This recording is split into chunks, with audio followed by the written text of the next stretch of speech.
नमस्कार साहित्य प्रेमियों। आज हम लेकर आए हैं मुंशी प्रेमचंद जी की लिखी कहानी मंदिर और मस्जिद। चौधरी इतरत अली कड़े के बड़े जागीरदार थे। उनके बुजुर्गों ने शाही जमाने में अंग्रेजी सरकार की बड़ी बड़ी खिदमत की थी। उनके बदले में यह जागीर मिली थी।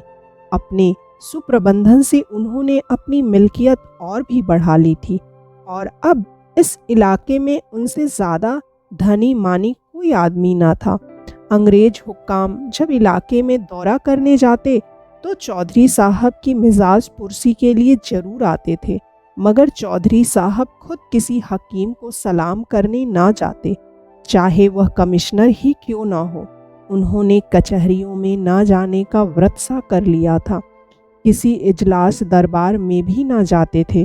किसी हाकिम के सामने हाथ बांधकर खड़ा होना और उसकी हर एक बात पर जी हुजूर करना अपनी शान के खिलाफ समझते थे। वह यथासाध्य किसी मामले मुकदमे में ना पड़ते थे, चाहे अपना नुकसान ही क्यों ना होता हो। यह काम 16 आने मुख्तारों के हाथ में था। वे 1 के 100 करें या 100 के 1। फारसी और अरबी के आलिम थे। शरा के बड़े पाबंद, सूद को हराम समझते, 5 वक्त की नमाज अदा करते, 30 रोजे रखते और नित्य कुरान की तलावत करते थे। मगर धार्मिक संकीर्णता कहीं छू तक नहीं गई थी। प्रातःकाल गंगा स्नान करना उनका नित्य का नियम था। पानी बरसे पाला पड़े पर 5 बजे वह कोस भर चलकर गंगा तट पर अवश्य पहुंच जाते। लौटते वक्त अपनी चांदी की सुराही गंगा जल से भर लेते और हमेशा गंगा जी पीते। गंगा जी के सिवा वह और कोई पानी पीते ही ना थे। शायद कोई योगी यति भी गंगा जल पर इतनी श्रद्धा न रखता होगा। उनका सारा घर भीतर से बाहर तक 7वें दिन गऊ के गोबर से लीपा जाता था। इतना ही नहीं, उनके यहाँ बगीचे में एक पंडित 12 मास दुर्गा पाठ भी किया करते थे। साधु सन्यासियों का आदर सत्कार तो उनके यहाँ जितनी उदारता और भक्ति से किया जाता था, उस पर राजों को भी आश्चर्य होता था। यूं कहिए कि सदा व्रत चलता था। उधर मुसलमान फकीरों का खाना बावर्ची खाने में पकता था और कोई 100-125 आदमी नित्य एक दस्तरखान पर खाते थे। इतना दान पुण्य करने पर भी उन पर किसी महाजन का 1 कौड़ी का भी कर्ज न था। नीयत की कुछ ऐसी बरकत थी कि दिन दिन उन्नति ही होती थी। उनकी रियासत में आम हुक्म था कि मुर्दों को जलाने के लिए किसी यज्ञ या भोज के लिए, शादी ब्याह के लिए सरकारी जंगल से जितनी लकड़ी चाहे काट लो। चौधरी साहब से पूछने की जरूरत न थी। हिंदू आसामियों की बारात में उनकी ओर से कोई ना कोई जरूर शरीक होता था। नवेद के रुपए बंधे हुए थे। लड़कियों के विवाह में कन्यादान के रुपए मुकर्रर थे। उनको हाथी, घोड़े, तंबू, सामियाने, पलकी, नालकी, फर्श, जाजीमे, पंखे, चंवर, चांद के महफिली सामान उनके यहाँ से बिना किसी दिक्कत के मिल जाते थे। मांगने भर की देर रहती थी। इस दानी उदार यशस्वी आदमी के लिए प्रजा भी प्राण देने को तैयार रहती थी। चौधरी साहब के पास एक राजपूत चपरासी था, भजन सिंह।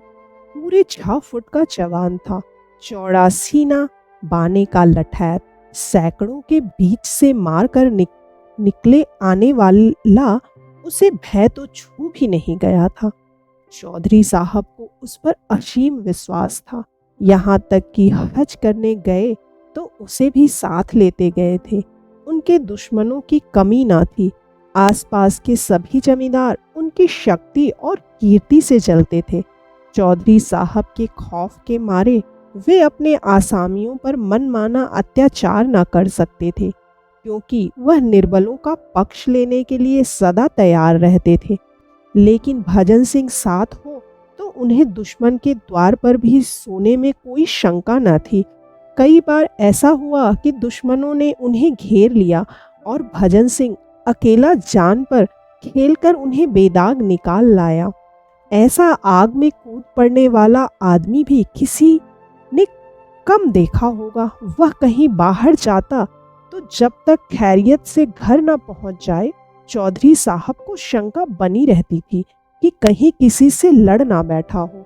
बस पालतू भेड़े की सी दशा थी, जो जंजीर से छूटते ही किसी न किसी से टक्कर लेने दौड़ता है। तीनों लोक में चौधरी साहब की सिवा उसकी निगाहों में और कोई था ही नहीं। बादशाह कहो, मालिक कहो, देवता कहो, जो कुछ थे चौधरी साहब थे। मुसलमान लोग चौधरी साहब से जला करते थे। उनका ख्याल था कि वह अपने दीन से फिर गए हैं। ऐसा विचित्र जीवन सिद्धांत उनकी समझ में क्यों कर आता? मुसलमान सच्चा मुसलमान है तो गंगा जल क्यों पिए, साधुओं का आदर सत्कार क्यों करे, दुर्गा पाठ क्यों करवाए? मुल्लाओं में उनके खिलाफ हंडिया पकती रहती थी और हिंदुओं को जक देने की तैयारियां होती रहती थी। आखिर यह राय तय पाई कि ठीक जन्माष्टमी की दिन ठाकुर द्वारे पर हमला किया जाए और हिंदुओं का सिर नीचा कर दिया जाए। दिखा दिया जाए कि चौधरी साहब के बल पर फूले फूले फिरना तुम्हारी भूल है। चौधरी साहब कर ही क्या लेंगे? अगर उन्होंने हिंदुओं की हिमायत की तो उनकी भी खबर ली जाएगी, सारा हिंदूपन निकल जाएगा। अंधेरी रात थी। कड़े के बड़े ठाकुर द्वारे में कृष्ण का जन्मोत्सव मनाया जा रहा था। एक वृद्ध महात्मा पोपले मुंह से तंबूरों पर ध्रुव पर अलाप रहे थे और भक्तजन ढोल मजीरे लिए बैठे थे कि इनका गाना बंद हो तो हम अपनी कीर्तन शुरू करें। भंडारी प्रसाद बना रहा था। सैकड़ों आदमी तमाशा देखने के लिए जमा थे। सहसा मुसलमानों का एक दल लाठियां लिए हुए आ पहुंचा और मंदिर पर पत्थर बरसाना शुरू किया। शोर मच गया। पत्थर कहाँ से आते हैं? ये पत्थर कौन फेंक रहा है? कुछ लोग मंदिर के बाहर निकलकर देखने लगे। मुसलमान लोग तो घात में बैठे ही थे। लाठियां जमानी शुरू की। हिंदुओं के हाथ में उस समय ढोल मंजीरे के सिवा और क्या था? कोई मंदिर में आ छिपा, कोई किसी दूसरी तरफ भागा। चारों तरफ शोर मच गया। चौधरी साहब को भी खबर हुई। भजन सिंह से बोले, ठाकुर देखो तो क्या शोरगुल है, जाकर बदमाशों को समझा दो और ना माने तो दो चार हाथ चला भी देना, मगर खून खच्चर ना होने पाए। ठाकुर यह शोरगुल सुन सुनकर दांत पीस रहे थे। दिल पर पत्थर की सील रखे बैठे थे। यह आदेश सुना तो मुंह मांगी मुराद पाई। शत्रु भंजन डंडा कंधे पर रखा, लपके हुए मंदिर पहुंचे। वहां मुसलमानों ने घोर उपद्रव मचा रखा था। कई आदमियों का पीछा करते हुए मंदिर में घुस गए थे और शीशे के सामान तोड़ फोड़ रहे थे। ठाकुर की आंखों में खून उतर आया, सिर पर खून सवार हो गया। ललकारते हुए मंदिर में घुस गया और बदमाशों को पीटना शुरू किया। एक तरफ तो वह अकेला और दूसरी तरफ 50 आदमी। लेकिन वाह रे शेर, अकेले सबके छक्के छुड़ा दिए। कई आदमियों को मार गिराया। गुस्से में उसे इस वक्त कुछ ना सूझता था। किसी के मरने जीने की परवाह न थी। मालूम नहीं उसमें इतनी शक्ति कहाँ से आ गई थी। उसे ऐसा जान पड़ता था कि कोई दैवी शक्ति मेरी मदद कर रही है। कृष्ण भगवान स्वयं उसकी रक्षा करते हुए मालूम होते थे। धर्म संग्राम में मनुष्यों से अलौकिक काम हो जाते हैं। उधर ठाकुर के चले आने के बाद चौधरी साहब को भय हुआ कि कहीं ठाकुर किसी का खून न कर डालो। उसके पीछे खुद भी मंदिर में आ पहुंचे। देखा तो कोहराम मचा हुआ है। बदमाश लोग अपनी जान ले लेकर बेतहासा भागे जा रहे हैं। कोई पड़ा कराह रहा है, कोई हाय हाय कर रहा है। ठाकुर को पुकारना ही चाहते थे कि सहसा एक आदमी भागा हुआ आया और उनके सामने आता जाता जमीन पर गिर पड़ा। चौधरी साहब ने उसे पहचान लिया और दुनिया आंखों में अंधेरी हो गई। यह उनका इकलौता दामाद और उनकी जायदाद का वारिस शाहिद हुसैन था। चौधरी ने दौड़कर शाहिद को संभाला और जोर से बोला, ठाकुर इधर आओ, लालटेन लालटेन, आहा यह तो मेरा शाहिद है। ठाकुर के हाथ पांव फूल गए। लालटेन लेकर बाहर निकले, शाहिद हुसैन ही थे। उनका सिर फट गया था और रक्त छलकता हुआ निकल रहा था। चौधरी ने सिर पीटते हुए कहा, ठाकुर तूने तो मेरा चिराग ही गुल कर दिया। ठाकुर ने थर थर कांपते हुए कहा, मालिक भगवान जानते हैं मैंने पहचाना नहीं। चौधरी नहीं, मैं तुम्हारे ऊपर इल्ज़ाम नहीं रखता। भगवान के मंदिर में किसी को घुसने का अख्तियार नहीं है। अफसोस यही है कि खानदान का निशान मिट गया और तुम्हारे हाथों तुमने मेरे लिए हमेशा अपनी जान हथेली पर रखी और खुदा ने तुम्हारे ही हाथों मेरा सत्यानाश कर दिया। चौधरी साहब रोते जाते थे और ये बातें कहते जाते थे। ठाकुर ग्लानि और पश्चाताप से गड़ा जाता था। अगर उसका अपना लड़का मारा गया होता तो उसे इतना दुख न होता। आह, मेरे हाथों मेरे मालिक का सर्वनाश हुआ, जिसके पसीने की जगह वह खून बहाने को तैयार रहता था, जो उसका स्वामी ही नहीं ईस्ट था, जिसके जरा से इशारे पर वह आग में कूद सकता था। उसी के वंश की उसने जड़ काट दी। वह उसकी आस्तीन का सांप निकला। रुंधे हुए कंठ से बोला, सरकार मुझसे बढ़कर अभागा और कौन होगा। मेरे मुंह में कालिख लग गई।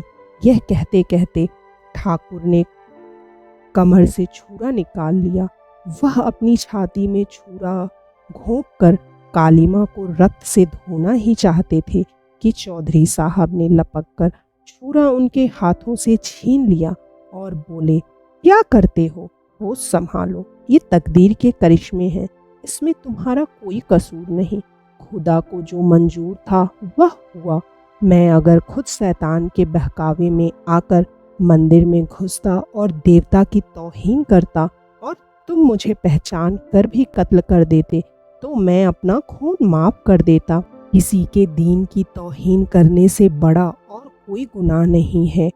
गो इस वक्त मेरा कलेजा फटा जाता है और यह सदमा मेरी जान ही लेकर छोड़ेगा, पर खुदा गवाह है कि मुझे तुमसे जरा भी मलाल नहीं है। तुम्हारी जगह मैं होता तो मैं भी यही करता, चाहे मेरे मालिक का बेटा ही क्यों ना होता। घर वाले मुझे तानों से छेदेंगे, लड़की रो रो कर मुझसे खून का बदला मांगेगी, सारे मुसलमान मरे खून के प्यासे हो जाएंगे। मैं काफिर और बेदीन कहाँ जाऊंगा। शायद कोई दीन का पक्का नौजवान मुझे कत्ल करने पर भी तैयार हो जाए, लेकिन मैं हक से मुंह न मोड़ूंगा। अंधेरी रात है, इसी दम यहाँ से भाग जाओ और मेरे इलाके में किसी छावनी में छिप जाओ। वह देखो, कई मुसलमान चले आ रहे हैं, मेरे घर वाले भी हैं, भागो भागो। साल भर भजन सिंह चौधरी साहब के इलाके में छिपा रहा। एक और मुसलमान लोग उसकी टोह में लगे रहते थे, दूसरी ओर पुलिस, लेकिन चौधरी उसे हमेशा छिपाते रहते थे। अपने समाज के ताने सहे, अपने घर वालों का तिरस्कार सहा, पुलिस के वार सहे, मुल्लाओं की धमकियां सही, पर भजन सिंह की खबर किसी का कानो कान न होने दी। ऐसे वफादार स्वामी भक्त सेवक को वह जीते जी निर्दय कानून के पंजे में न देना चाहते थे। उनके इलाके की छावनियों में कई बार तलाशियां हुई। मुल्लाओं ने घर के नौकरों, मामाओं, लौंडियों को मिलाया, लेकिन चौधरी ने ठाकुर को अपने एहसानों की भांति छिपाए रखा। लेकिन ठाकुर को अपने प्राणों की रक्षा के लिए चौधरी साहब को संकट में पड़े देखकर असह्य वेदना होती थी। उसके जी में बार बार आता था, चलकर मालिक से कह दूं, मुझे पुलिस के हवाले कर दीजिए, लेकिन चौधरी साहब बार बार उसे छिपे रहने की ताकीद करते रहते थे। जाड़ों के दिन थे, चौधरी साहब अपने इलाके का दौर कर रहे थे। अब वह मकान पर बहुत कम रहते थे। घर वालों के शब्द बाणों से बचने का यही उपाय था। रात को खाना खाकर लेटे ही थे कि भजन सिंह आकर सामने खड़ा हो गया। उसकी सूरत इतनी बदल गई थी कि चौधरी साहब देखकर चौंक पड़े। ठाकुर ने कहा, सरकार अच्छी तरह है। चौधरी, हाँ, खुदा का फजल है। तुम तो बिल्कुल पहचाने ही नहीं जाते। इस वक्त कहाँ से आ रहे हो? ठाकुर, मालिक, अब तो छिपकर नहीं रहा जाता। हुक्म हो तो जाकर अदालत में हाजिर हो जाऊं। जो भाग्य में लिखा होगा वह होगा। मेरे कारण आपको इतनी हैरानी हो रही है, यह मुझसे देखा नहीं जाता। चौधरी, नहीं ठाकुर, मेरे जीते जी नहीं। तुम्हें जानबूझकर भाड़ के मुंह में नहीं डाल सकता। पुलिस अपनी मर्जी के माफिक शहादतें बना लेगी और मुफ्त में तुम्हें जान से हाथ धोना पड़ेगा। तुमने मेरे लिए बड़े बड़े खतरे सहे हैं।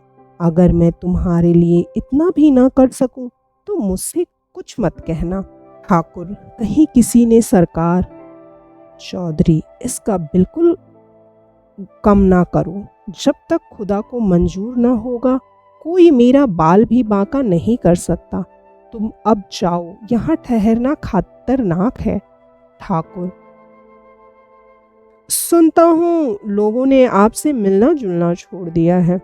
चौधरी, दुश्मन तो दूर रहना ही अच्छा, लेकिन ठाकुर के दिल में जो बात जम गई थी वह ना निकली। इस मुलाकात ने उसका इरादा और भी पक्का कर दिया।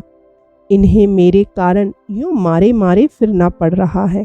यहाँ इनका कौन अपना बैठा हुआ जो चाहे आकर हमला कर सकता है। मेरी इस जिंदगानी को धिक्कार। प्रातःकाल ठाकुर जिला हाकिम के बंगले पर पहुंचा।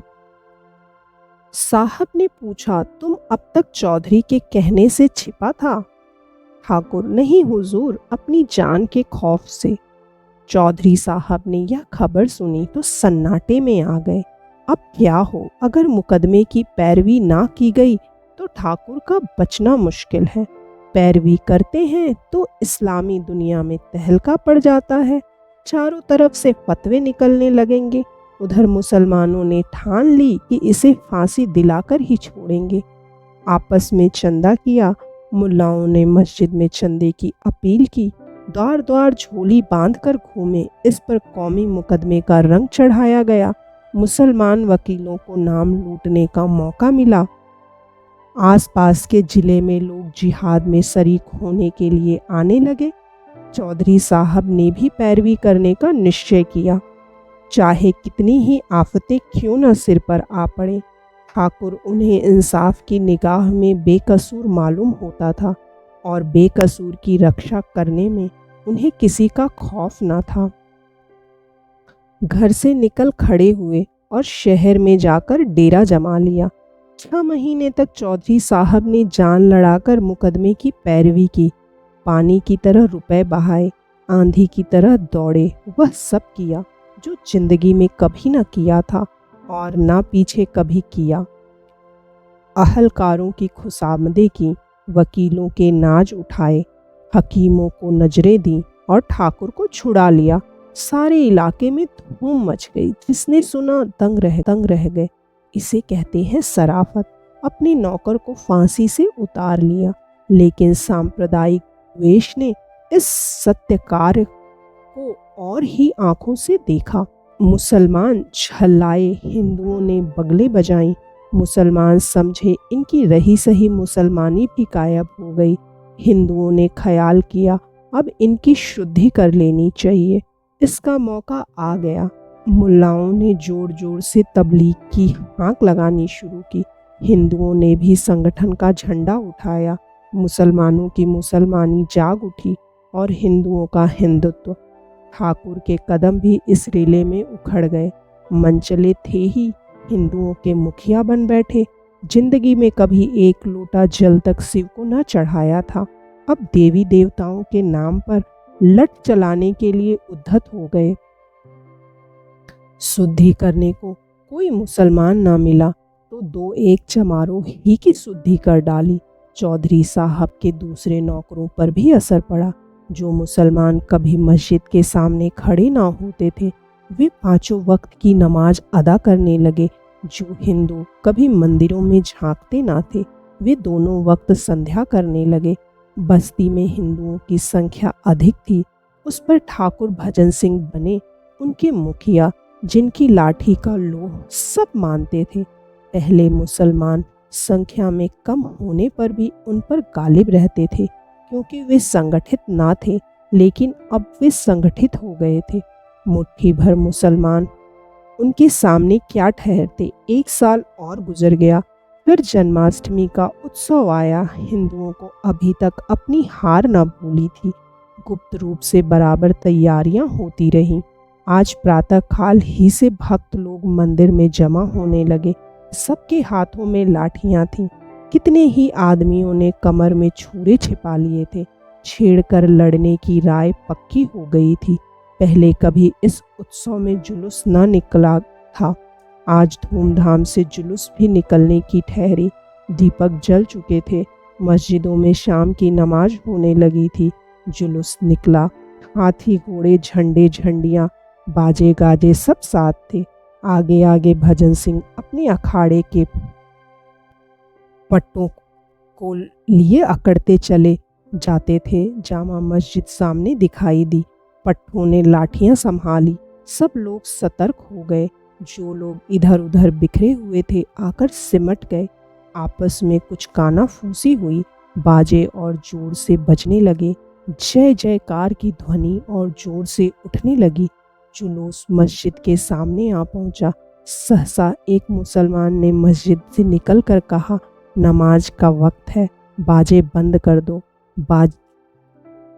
भजन सिंह, बाजे ना बंद होंगे, मुसलमान बंद करने पड़ेंगे। भजन सिंह, तुम अपनी नमाज क्यों नहीं बंद कर देते? मुसलमान, चौधरी साहब के बल पर मत फूलना, अब की होश ठंडे हो जाएंगे। भजन सिंह, चौधरी साहब के बल पर तुम फूलो, यहाँ अपने ही बल का भरोसा है, यह धर्म का मामला है। इतने में कुछ और मुसलमान निकल आए और बाज बंद करने का आग्रह करने लगे। इधर और जोर से बाजे बजने लगे। बात बढ़ गई। एक मौलवी ने भजन सिंह को काफिर कह दिया। ठाकुर ने उसकी दाढ़ी पकड़ ली। फिर क्या था, सूरमा लोग निकल पड़े। मारपीट शुरू हो गई। ठाकुर हल्ला मारकर मस्जिद में घुस गए और मस्जिद के अंदर मारपीट होने लगी। यह नहीं कहा जा सकता कि मैदान किसके हाथ रहा। हिंदू कहते थे हमने खदेड़ खदेड़ कर मारा, मुसलमान कहते थे हमने वह मार मारी कि फिर सामने नहीं आएंगे। पर इन विवादों के बीच में एक बात मानते थे और वह थी ठाकुर भजन सिंह की अलौकिक वीरता। मुसलमानों का कहना था कि ठाकुर ना होता तो हम किसी को जिंदा ना छोड़ते। हिंदू कहते थे कि ठाकुर सचमुच महावीर का अवतार है। इसकी लाठियों ने उन सबों के छक्के छुड़ा दिए। उत्सव समाप्त हो चुका था। चौधरी साहब दीवान खाने में बैठे हुए हुक्का पी रहे थे। उनका मुख लाल था, त्योरियां चढ़ी हुई थीं और आंखों से चिंगारियां सी निकल रही थीं। खुदा का घर नापाक किया गया, यह ख्याल रह रहकर उनके कलेजे को भसोसता था। खुदा का घर नापाक किया गया, जालिमों को लड़ने के लिए क्या नीचे मैदान में जगह ना थी? खुदा की पाक घर में यह खून खच्चर, मस्जिद की यह बेहुरमती। मंदिर भी खुदा का घर है और मस्जिद भी। मुसलमान किसी मंदिर को नापाक करने के लिए सजा के लायक है, क्या हिंदू मस्जिद को नापाक करने के लिए उसी सजा के लायक नहीं? और यह हरकत ठाकुर ने की।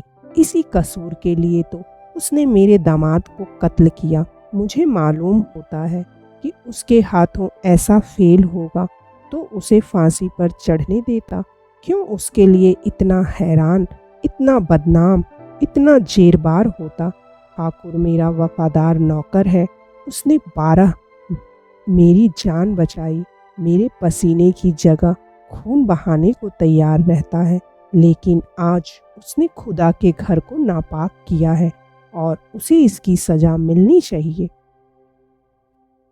इसकी सजा क्या है? जहन्नुम। जहन्नुम की आग के सिवा इसकी और कोई सजा नहीं। जिसने खुदा के घर को नापाक किया उसने खुदा की तौहीन की, खुदा की तौहीन। सहसा ठाकुर भजन सिंह आकर खड़े हो गए। चौधरी साहब ने ठाकुर को क्रोधोन्मत्त आंखों से देखकर कहा, तुम मस्जिद में घुसे थे? भजन सिंह, सरकार, मौलवी लोग हम लोगों पर टूट पड़े। चौधरी, मेरी बात का जवाब दे दो जी। तुम मस्जिद में घुसे थे? भजन सिंह, जब उन लोगों ने मस्जिद के भीतर से हमारे ऊपर पत्थर फेंकना शुरू किया तब हम लोग उन्हें पकड़ने के लिए मस्जिद में घुस गए। चौधरी, जानते हो मस्जिद खुदा का घर है। भजन सिंह, जानता हूँ हुजूर, क्या इतना भी नहीं जानता? चौधरी, मस्जिद खुदा का वैसा ही पाक घर है जैसे मंदिर।